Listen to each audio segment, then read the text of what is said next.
هەریەکە لە نێچیروان بارزانی سەرۆکی هەرێم و مەسرور بارزانی سەرۆکی حکومەتی هەرێم لە دوو ڕاگەیەندراوی جیاوازدا پیرۆزبایی خۆیان بە بۆنەی سەری ساڵی نوێی زاینیەوە خستە ڕوو.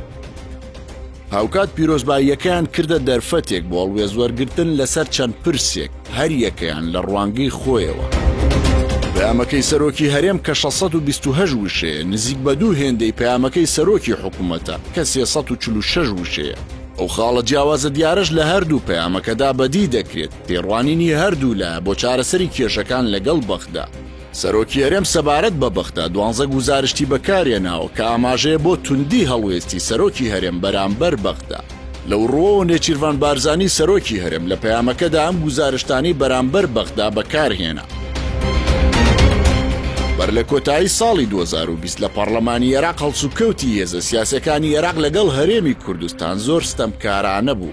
سیاسەتێکی پڕ لە جایەتی هەرێمی کوردستان بوو بە ئامانجی پەکخستنی خزمەتگوزاریەکان و برسیکردنی خەڵکی هەرێمی کوردستان.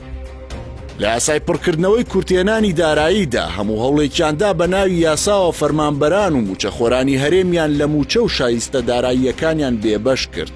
ئەمە دژیگیانی هاوچارەنووسی و پێکەوە ژیانە و هەز نەکردنە بە هیچ بەرپرسیارەتێک بەرامبەر بە بەشێکی فەرمانبەرانی دەوڵەتی عێراق. سەرۆکوەزیرانی عێراق و حکوومەتی فیدراڵ و دەستگا فەرمیەکانی دەوڵەتی عێراق نەدەبوایە و نادادپەروەریە بەرامبەر بە خەڵکی هەرێمی کوردستان قبوڵ بکەن. حکوومەتی عێراق دەبێت شایستە داراییەکانی ساڵی 2020 هەرێمی کوردستان بە پێی ڕێککەوتنەکانی پێشوو قەرەبوو بکاتەوە. نەهێشتنی هیچ بەهانەیەک بۆ ڕێککەوتن ئەو پەڕی نیازپاکی و ئامادەیی هەرێمی کوردستانە بۆ چارەسەری کێشەکان. بەداخەوە تا ئێستا وەڵامێکی باش و کردەی لەلایەن حکوومەتی فیدراڵی عێراقەوە بۆ کەمترین مافەداراییەکانی هەرێمی کوردستان نییە. ئەو بە هیچ شێوەیەک ئامادەیی نییە بۆ چارەسەری کێشەکان لەگەڵ هەرێمی کوردستان بەڵکو سزادانی خەڵکی کوردستانە.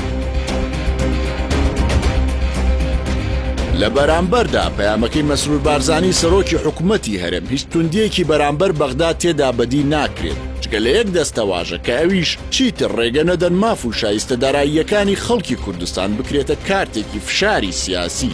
سەرۆکی حکوومەتی هەرێم جیاواز لە سەرۆکی هەرێم ئەم دەربڕینانەی بەرامبەر بەغدا بەکارهێنا. لەسەر بودجەی 2021 لەگەڵ حکوومەتی عێراق گەیشتوونەتە ڕێککەوتن و هیوادارم ڕێککەوتنەکەەوە خۆی جێبەجێ بکرێت. لایەنە سیاسەکانی عێراق چیتر ڕێگە نادەن ماف و شایستە داراییەکانی خەڵکی کوردستان بکرێتە کارتێکی فشاری سیاسی و دژی خەڵکی مافخوراوی کوردستان بەکار بێنرێت. بە گەشتبینی و ئومێدەوە دەڕوانینە داهاتوو بەو هیوایی هەرێمی کوردستان پێ بنێتە قۆناغێکی نوێی گەشەکردن و پڕ دەستکەوت.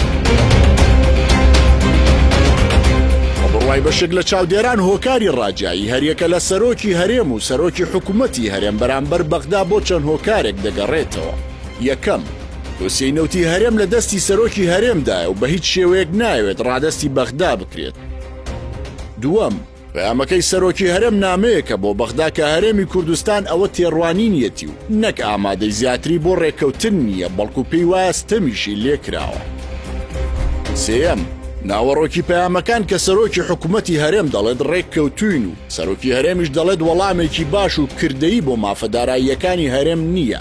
دەرخەری ئەو ناکۆکی و ڕاجاییە گەورەیەیە کە لە نێوان هەردوو دامەزراوەی حکوومەت و سەرۆکاتی هەرێمدا سەبارەت بە ڕێککەوتن لەگەڵ بەغدا هەیە.